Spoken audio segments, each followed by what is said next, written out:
Pegue a palavra do Senhor e abra comigo na carta aos Hebreus. Carta aos Hebreus, capítulo 6. Carta aos Hebreus, capítulo 6.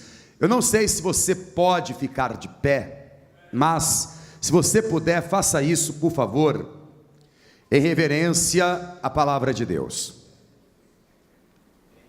E hoje Deus nos deu uma mensagem muito forte sobre este assunto que envolve outras coisas. Hebreus capítulo 6, versículo 13. Acharam? Se você puder ficar de pé, claro, faça isto em reverência à palavra do Senhor. O versículo 13 está escrito assim: porque quando Deus fez a promessa a Abraão, como não tinha outro maior por quem jurasse, jurou por si mesmo, dizendo: certamente abençoando te abençoarei, e multiplicando te multiplicarei. Amém?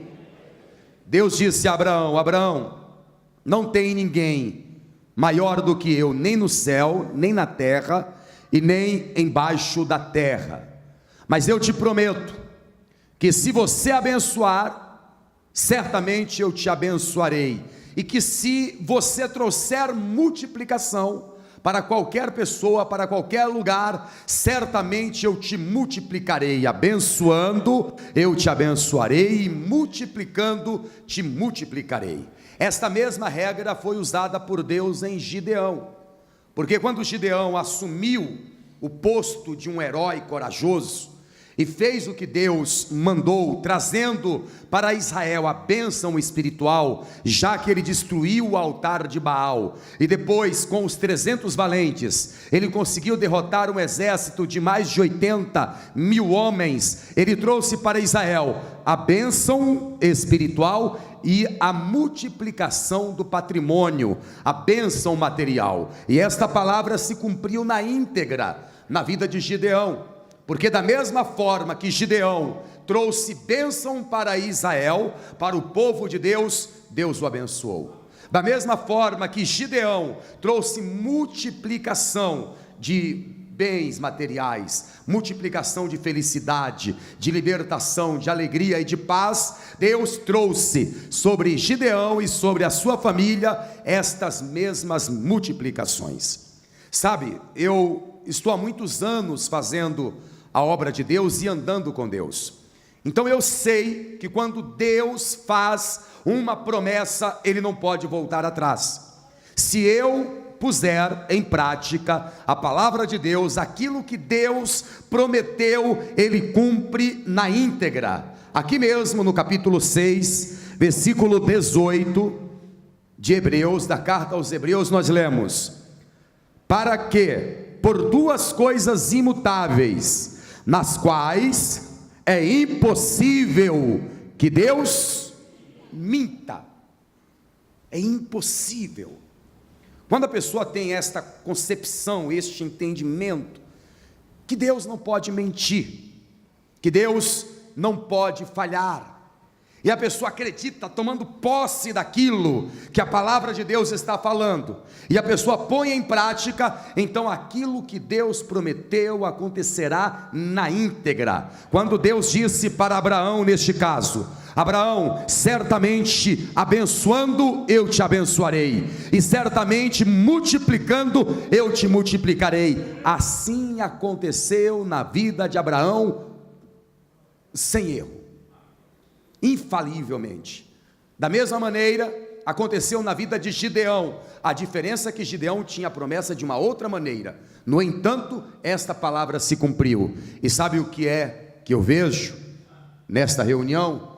Que qualquer pessoa, seja ela Gideão, ou Abraão, ou Antônio, ou João, ou Maria, ou Carlos, ou Pedro, ou Andréia, seja qualquer pessoa aqui, que colocar esta palavra em prática, abençoando, Deus a abençoará. Qualquer pessoa que trouxer multiplicação, também viverá o milagre da multiplicação, porque por duas coisas imutáveis, não pode voltar atrás. Deus não mente. É impossível que Deus minta. Se há alguma coisa impossível para Deus, é isto: Deus não pode mentir, Deus não pode negar a sua palavra. Então, minha amiga, então, meu amigo, meu amado de Deus, minha amada de Deus, abra o seu coração para colocar a palavra de Deus em prática, não apenas quando você vier aqui na igreja, mas quando você estiver no seu trabalho, quando você estiver no colégio, quando você estiver na sua casa, quando você estiver na rua, quando você estiver jogando futebol, coloque a palavra de Deus em prática. Amém? Eu fui jogar futebol essa semana, por isso que eu esbocei uma risadinha. E eu nunca vi um time que está ganhando ficar tão nervoso. Nunca vi, não entendi isso. E mesmo lá no campo, mesmo driblando o goleiro, fizeram um lançamento para mim, eu saí correndo, deixei o time inteiro para trás, driblei o goleiro, fiz o melhor gol, o gol mais bonito da partida. Eu tenho 22 pessoas como testemunhas, 22 pessoas como testemunhas. Mesmo assim, eu me mantive calmo, porque o meu time acabou perdendo depois. Mas certamente, abençoando, te abençoarei, e multiplicando, te multiplicarei. Quantos aqui acreditam na palavra do Senhor? Então levante as duas mãos para os céus e diga assim: e Deus disse, e Deus disse, certamente, abençoando, te abençoarei, certamente, multiplicando, te multiplicarei, porque é impossível Deus mentir. Deus não mente. E Deus disse, certamente, abençoando, te abençoarei, multiplicando, te multiplicarei. Se você crê nesta palavra profética, desocupe as suas mãos e vamos dar para a palavra do Deus vivo, que é digna de toda a honra e de toda aceitação, a maior, a mais poderosa, a mais verdadeira e a mais sincera salva de palmas. Vamos aplaudir a palavra do Senhor. Deus bendito e Pai querido, Deus santo, vivo e verdadeiro, a tua palavra agora vai ser pregada. Esta multidão não veio aqui para ouvir a pregação do homem, a palavra do homem, mas veio aqui para ouvir a tua santa e inerrante palavra. Fale com quem nos ouve através dos veículos de comunicação, rádio, internet e TV, e que a tua palavra vá e produza o resultado para o qual ela está sendo mandada, em nome do Senhor Jesus. Amém. Diga amém, Senhor. Diga amém, Jesus.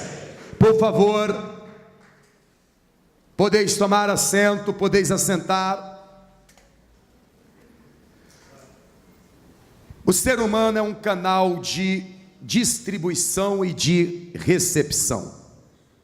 Esta palavra foi revelada aqui por Deus quando disse a Abraão: certamente abençoando te abençoarei, e multiplicando te multiplicarei.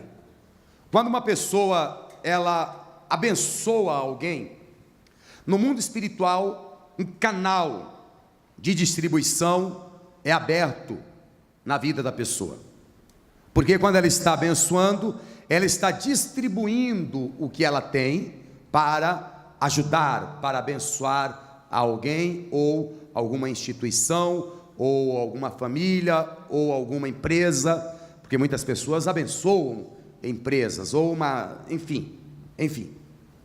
Quando a pessoa está abençoando e gerando multiplicação na vida de outras pessoas, esta pessoa, ela se torna um canal de distribuição ligada a Deus. Só que este mesmo canal, que é um canal de distribuição, porque a pessoa está abençoando, então ela está distribuindo o que ela tem, ao mesmo tempo que é um canal de distribuição, se torna um canal de recepção. Jesus disse assim: falando do mesmo assunto, usando outras palavras. Dai e ser-vos-á dado. Boa medida, recalcada e sacudida, e transbordante vos darão, porque com a mesma medida com que medirdes, vos medirão de novo. Quando eu estou dando, eu estou sendo um canal de bênçãos, um canal de distribuição, mas simultaneamente eu serei um canal de recepção. Quando eu faço isso, eu estou cumprindo a palavra que diz: aquilo que o homem semeia, o homem colhe. Se você pegar por este prisma, você vai ver que novamente a palavra de Deus está falando do canal de distribuição, para que eu possa colher amanhã, para que eu venha receber a minha semeadura, antes eu tenho que plantar. Quando eu planto, eu estou distribuindo, um canal de distribuição. Mas tudo aquilo que se planta, um dia a pessoa colhe. Quando eu estou colhendo, eu estou me tornando um canal de distribuição. Um dia, Jesus começou a pregação muito cedo, e uma multidão só de homens, de 5.000 homens, se ajuntaram para ouvir a palavra. Preste atenção, porque tem uma revelação fantástica no que eu vou falar agora. Ele começa a pregação e se estende até o finalzinho da tarde para a noite. Aí ele diz aos discípulos: não quero deixar o povo embora com fome, o povo está em jejum, deem vocês o que comer a este povo. Aí Filipe disse: Senhor, ainda que tivéssemos 200 dinheiros, o equivalente a 1 ano de trabalho, este dinheiro não daria para comprar pão para todo mundo, e mesmo que tivéssemos, onde compraríamos tantos pães? Aí Jesus pergunta: o que vocês têm? E eles disseram: nós não temos nada, mas tem um garoto aqui no meio da multidão que tem 5 pães e 2 peixinhos. Mas o que é isto para tantos? Aí Jesus pega os pães daquele menino, levanta os céus, dá graças, abençoa, parte os pães e os peixes, entrega nas mãos dos discípulos, e eles vão partindo os pães e os peixes, e na mão dos discípulos acontece o milagre da multiplicação. Eles partem o pão, colocam no cesto, e o pão continua do mesmo jeito. Eles partem de novo e o pão continua. A multiplicação acontece nas mãos dos discípulos, e eles vão partindo e vão enchendo cestos e cestos e mais cestos, e diz a palavra que 5.000 homens de pé, afora, mulheres e crianças, comeram e ficaram saciados, e ainda sobraram 12 cestos cheios. Vamos entender aqui o que aconteceu. Quem era o canal de distribuição ali no meio daquela multidão? O menino. O menino era o canal de distribuição. Quando ele pegou aqueles pães que eram para a sua própria alimentação e pôs nas mãos de Jesus, um canal de distribuição foi aberto. Só que, simultaneamente, um canal de recepção também foi aberto. Aquele menino, ao dar os pães e os peixes, ele, além de abençoar, ele multiplicou. Certamente abençoando, te abençoarei, multiplicando, te multiplicarei. Quando Jesus dá graças e entrega os pães nas mãos dos discípulos, aqueles pães já estão com a bênção da multiplicação. E a bênção da multiplicação não acontece na mão de Jesus, acontece na mão dos discípulos.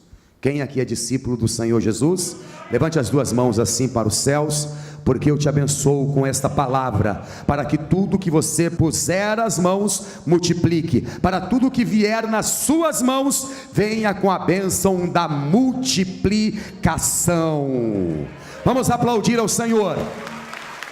A bênção da multiplicação, porque os pães, eles se multiplicaram nas mãos dos discípulos. Muito bem. Esta é a primeira peça, a primeira multiplicação dos pães e dos peixes. Um outro dia Jesus está pregando e novamente uma multidão de 4.000 homens agora, prestem atenção, 4.000 homens. Jesus pergunta: o que vocês têm? Agora eles têm 7 pães. Jesus pega os 7 pães, faz o mesmo processo, dá graças, abençoa. Agora os discípulos já sabem o que vai acontecer. O que vai acontecer, minha gente? A multiplicação nas mãos. Vamos profetizar, diga: eu já sei o que vai acontecer. Não, minha gente, é com fé. Diga: eu já sei o que vai acontecer. A multiplicação nas minhas mãos. Sabe que quando o primeiro milagre acontece, é meio que uma surpresa, mas do segundo milagre em diante, a pessoa já sabe o mecanismo. Quando eles viram Jesus partindo o pão, eles entenderam na hora: vai acontecer novamente o milagre da multiplicação dos pães nas nossas mãos. Eles já sabem disso, eles estão entendendo. Então eles partem os pães, 4.000 homens são alimentados com 7 pães e sobram 7 cestos cheios.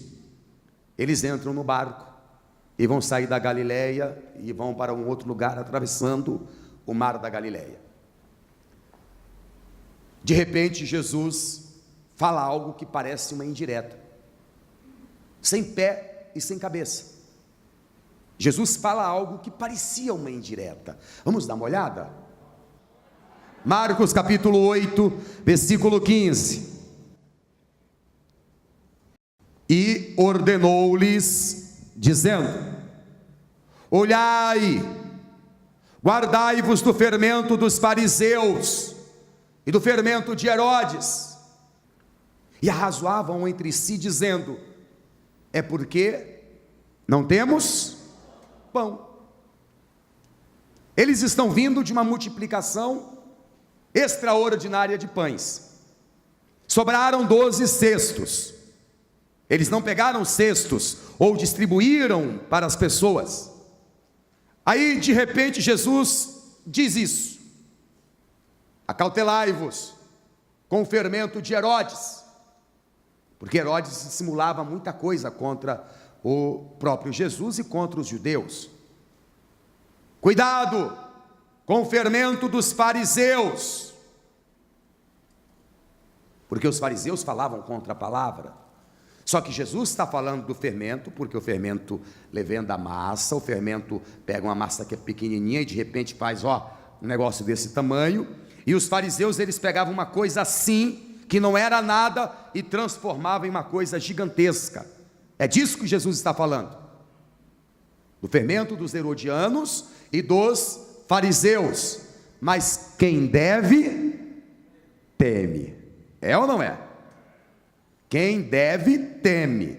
Quando Jesus disse isto, eles começaram a falar baixinho, razoavam entre si, dizendo: Jesus está mandando indireta. Você trouxe pão? Você trouxe pão? Ele está falando isso porque nós não temos pão. Como não tem? Versículo de número 17. E Jesus, conhecendo isso, disse-lhes: para que arrazoais que não tendes pão? Não considerastes, nem compreendestes ainda? Tendes ainda o vosso coração endurecido? Tendo olhos, não vedes? Quer dizer que vocês têm olhos e não conseguem ver? Não conseguem discernir? Tendo olhos, não vedes? E tendo ouvidos, não ouvis? Eu estou sempre falando para vocês, sempre mostrando as coisas para vocês, e vocês ouvem, mas não entendem. E não vos lembrais, quando partiu os 5 pães entre os 5.000, quantos cestos cheios de pedaços levantastes? Disseram-lhe: 12. E quando partiu os 7 pães entre os 4.000, quantos cestos cheios de pedaços levantastes? Disseram: 7. Então Jesus lhes disse: como não compreendeis ainda? Olhem aqui para mim. Vamos entender, minha gente. Muita gente não vive o milagre porque não compreende. A primeira multiplicação de pães. Quantos pães? 5. Quantos homens? Quantos milhares? 5.000 homens. 5 pães alimentaram 5.000 homens. E quantos cestos cheios sobraram? 12. Na segunda multiplicação de pães, quantos pães? 7 pães. Para quantos comerem? 4.000 homens. Quantos cestos cheios sobraram? 7. Como vocês não entenderam ainda? Tem olhos e não vedes? Tem ouvidos e não ouvis ainda? Estão sem discernimento?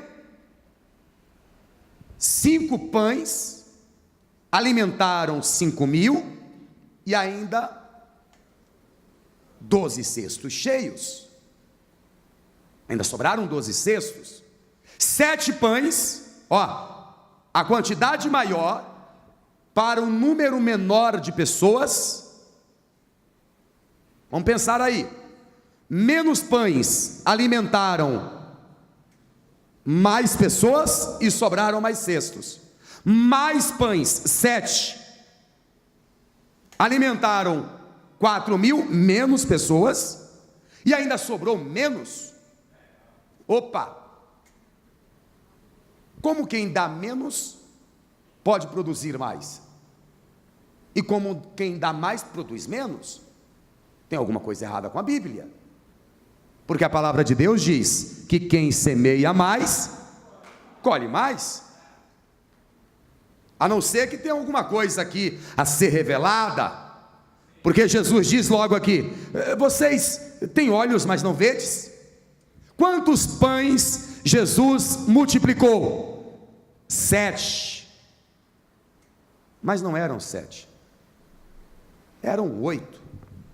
Olha o versículo 14 aqui. E eles se esqueceram de levar pão, e no barco não tinham consigo senão um pão. Quer dizer que na hora de entregarem para Jesus os 8 pães, algum engraçadinho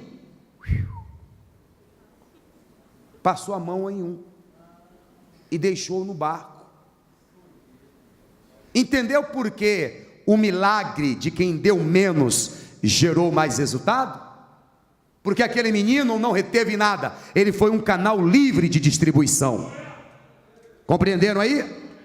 Já os discípulos não. Quer dizer, os discípulos já tinham visto o exemplo, viram Jesus multiplicando 5 pães para 5.000 homens, afora mulheres e crianças. Agora tem uma multidão de 4.000 homens, mais mulheres e crianças, e o que eles fazem? Ao invés de pegarem os 8 pães e entregarem nas mãos de Jesus, eles entregam apenas 7. Talvez alguém tenha pensado assim: melhor deixar um no barco, né? Vai que o milagre não aconteça, vai que a gente precise depois. Só que ninguém disse: mestre, eu estou te dando 7 pães porque eu deixei um no barco. Não, fizeram na surdina. Entendeu aí porque muitas vezes a pessoa não é abençoada? Porque Deus fala uma coisa, ela faz outra. Observem que a multiplicação em ambos os casos aconteceu nas mãos dos discípulos. Por isso que tem discípulo que multiplica mais e tem discípulo que multiplica menos. Não é a quantidade, é a qualidade. A oferta dos pães do menino, ela foi totalmente limpa. A oferta dos discípulos, triste isso, né? O menino ainda não era discípulo, estava só aprendendo, era um aprendiz à distância. O menino só acompanhava pela internet. Os discípulos faziam curso presencial. Os discípulos, mesmo tendo o exemplo do menino, o que eles fazem? eles fazem o contrário, eles retêm. Por isso que Jesus disse: vocês têm olhos e não vedes? Vocês estão sem entendimento? Eu prego a minha palavra, eu ensino a minha palavra, eu revelo os mistérios do reino, e vocês não entendem? Como não compreendeis ainda? Cadê o pão que você escondeu no barco?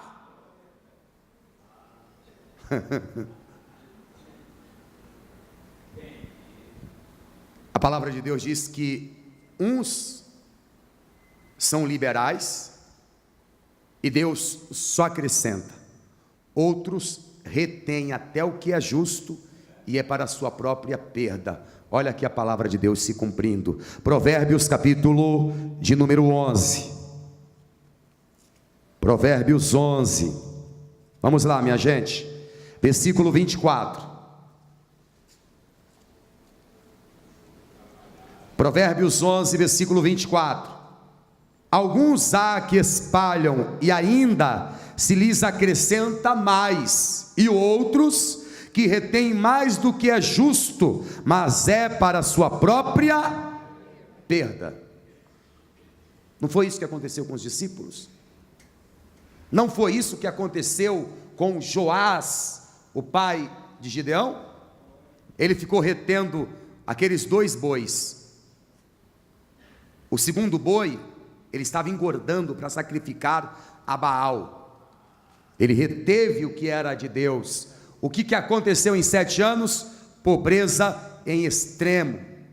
Minha gente, no dia que vocês colocarem isso na cabeça e acreditarem de todo o coração, ninguém segura e detém a bênção da multiplicação na vida de vocês. A multiplicação acontece nas mãos, é nas mãos. E Deus, o nosso Senhor, Ele nos dá o poder de gerar. Algumas Bíblias diz adquirir, mas tem uma versão que diz que Deus nos dá o poder de produzir, gerar riquezas. Vamos dar uma olhada aqui, e eu vou ler na Bíblia NVI, na versão NVI, Deuteronômio capítulo 8. Vamos lá, minha gente. Deuteronômio capítulo 8, versículo 18, está escrito assim: mas lembre-se do Senhor, o seu Deus, pois é Ele que lhes dá a capacidade de produzir, oh glória, a capacidade de produzir riquezas. Em algumas traduções está escrito: é Ele que te dá o poder de adquirir posses ou riquezas. Alguém está com a tradução assim? Mas eu prefiro esta versão que diz que Deus nos dá o poder de produzir, gerar riquezas. Olhem aqui para mim, por favor. Quando você se torna um canal de distribuição, quando você pega a sua fé, quando você pega o que você tem e coloca nas mãos de Jesus, isso volta para as suas mãos, porque nas mãos do Senhor Ele só abençoa com a bênção da multiplicação. Só que quando voltar para as suas mãos, vai ser uma multiplicação tão fora de série, tão fora de série, tão extraordinária, que nunca mais esta bênção sairá das suas mãos. Nunca mais, nunca mais. Nas mãos, você vai ver as coisas se multiplicarem nas suas mãos. Fiquem de pé, por favor. Fiquem de pé, por gentileza.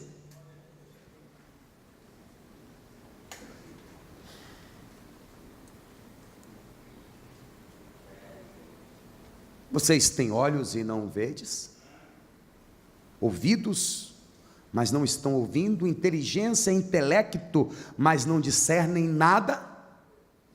Como não? Estais sem entendimento, diz o Senhor? Não há multiplicação verdadeira sem a bênção do Senhor. Não há salvação sem Jesus Cristo. Não há riqueza verdadeira sem Deus. E se você acha que riqueza verdadeira é só ter dinheiro, você está muito enganado. Existem milhares e milhares de pessoas em todo o Brasil e fora do Brasil que têm muito dinheiro, mas não têm riqueza. Tem dinheiro, mas não dorme à noite. Tem dinheiro, mas não tem paz para dormir. Tem dinheiro, mas não tem saúde para desfrutar. Milhares de pessoas, milhares. Dinheiro também traz riqueza. Mas a verdadeira riqueza vem pela multiplicação daquele que dá a bênção, que enriquece e não acrescenta dores. Quando Deus abençoa a pessoa, Ele não abençoa só o financeiro, Ele abençoa todas as áreas, Ele abençoa tudo. Por isso que a palavra de Deus diz assim: antes te lembrarás do Senhor teu Deus. Antes te lembrarás do Senhor teu Deus. Se eu me esquecer do Senhor, do que adianta ganhar o mundo inteiro e perder a minha alma? Pessoal, tudo isso aqui é transitório, tudo isso aqui é passageiro. Ontem eu tinha 20 anos, meu Deus. Eu estava no apartamento da minha mãe, sentado e conversando com ela, e relembrando algumas histórias, e eu pensei, como passa rápido. Eu não quis comentar, mas eu olhava para minha mamãe, e pensava, ontem ela tinha 40 anos, hoje ela tem 61, daqui a pouco ela vai estar com 80 anos, pastor, mas o senhor está falando com 20 anos ali na frente, passa, a gente não percebe, os nossos dias diante do Senhor não são nada, eu vejo as pessoas fora da realidade, arrogância, maltratando todo mundo, porque tem alguma coisa a mais do que o outro, ou porque tem um talento um pouco maior, um talento mais apurado, e a pessoa se acha melhor do que as outras. Só que, o que é a vida? É um sopro, diz a palavra, que vem e desaparece. Pode ser que você e eu vivamos ainda mais 100 anos, quem sabe, como pode ser que a qualquer momento, no abrir e fechar de olhos, o Senhor chame pelo nosso nome. Ai, como seria bom! Minha mulher ficou brava comigo. Estávamos vindo para fazer a reunião ontem, e eu disse para ela, você tem que se importar mais com as minhas finanças, tem que anotar as coisas que eu faço, porque se eu morrer, você não sabe de nada, sabe e não sabe, aquele negócio, o maridão, tchan, resolve, pá, né? Deixa tudo com o marido que ele resolve. Aí Jesus chama o marido para ir para o céu, e aí? Como é que ela vai resolver as coisas? Eu falei para ela, eu sei que você não gosta desse assunto, mas eu vou deixar uma lista de tudo que você tem que fazer, e a primeira coisa é pegar o atestado de óbito. Ela, pelo amor de Deus, não fala isso, mas eu vou te dizer uma coisa, eu peço a Deus que eu viva bastante para ver os meus netos, e eu continue pregando a palavra de Deus, mas quem dera, se eu pudesse me encontrar ainda hoje com meu Senhor, quem dera que o arrebatamento da igreja acontecesse hoje, tudo aqui nesta terra ficaria. Para que tanto trabalho, para que tantas realizações e conquistas, se eu tenho o Senhor e o Salvador? Ah, quem dera, quem dera.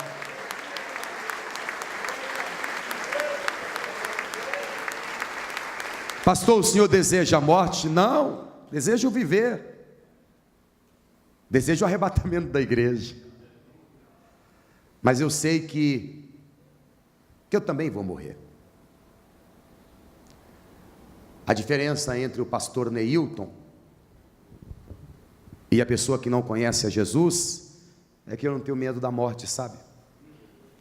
é que quando aquele dia chegar, então o viver foi Cristo, o morrer é ganho. Eu vou para Cristo, vivo para Cristo e em Cristo, e se morrer, morro por Ele e para Ele. Por Ele e para Ele. Agora você aí, que não é batizado nas águas, viu, bichinho? Está mais perdido do que cego em tiroteio. Bicho vai pegar para o seu lado se você morrer sem o batismo nas águas. Viu, mineirinho? Se você não se consertar, tu vai ver para onde você vai. Pastor Neilton, não sou batizado ainda. Tem que batizar dia 9 de junho. Você que não entregou a vida para Jesus, tem que recebê-lo. Você tem que ter essa convicção, essa certeza de fé que eu tenho. Eu não tenho só a certeza de fé para abençoar as pessoas, para orar por libertação, para orar por cura, para liberar uma palavra profética de riqueza. Não, eu quero que você seja salvo. Entenda isso. Quem aqui não é batizado ainda? Levante a mão. Tem que batizar. Tem que batizar.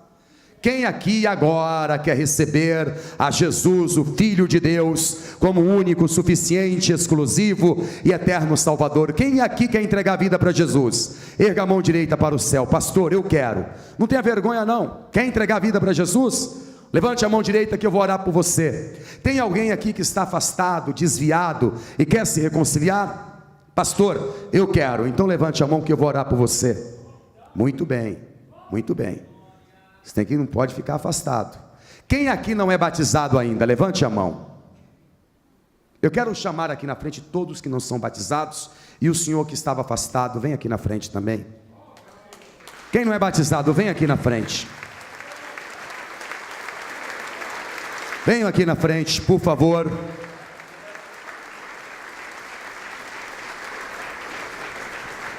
Eu tenho a responsabilidade de falar isso para vocês. Se Jesus vier, e se vocês não estiverem com o batismo nas águas, não forem batizados, ninguém pode garantir a salvação de vocês. Ninguém, nenhum pastor. Dia 9 você quer? Então se você morrer antes, aí sim, porque você já tomou a decisão. Viu? Vamos fazer uma oração agora? Enquanto as pessoas estão vindo aqui na frente, eu quero falar com você que me assiste pela TV e me ouve pela rádio. Entregue a sua vida para Jesus. Aí onde você está, erga a sua mão, confesse-o como seu único, suficiente, exclusivo e eterno Salvador. Reconheça-o em seus caminhos. Você que está afastado, é filho pródigo, filha pródiga, e quer se reconciliar, aí onde você está, levante a sua mão. Se você puder se ajoelhar, muito bem. Se não, coloque a mão direita sobre o local do coração, aqui na sede da Paz e Vida. Quem puder se ajoelhar. Espera aí, deixa eu chamar aquele moço ali. O Serdã. É que aquele moço ali não é batizado. Se eu não perceber, passa. Mas se eu perceber, eu me recuso a ir para o céu sem você. Mas se você não se batizar, eu vou mesmo assim, hein? Vamos junto? A igreja, estenda as mãos aqui. Vamos orar agora. Fechem os olhos. Orem assim comigo. Meu Deus e meu Pai, eu ouvi a sua palavra e eu confesso no meu coração que o Senhor Jesus é o meu único, suficiente, exclusivo e eterno Salvador. Pai querido, perdoe agora os meus pecados e as minhas falhas, me fortaleça em tua presença, porque eu quero e vou fazer a sua vontade, em nome de Jesus, o meu Salvador, amém, e graças a Deus.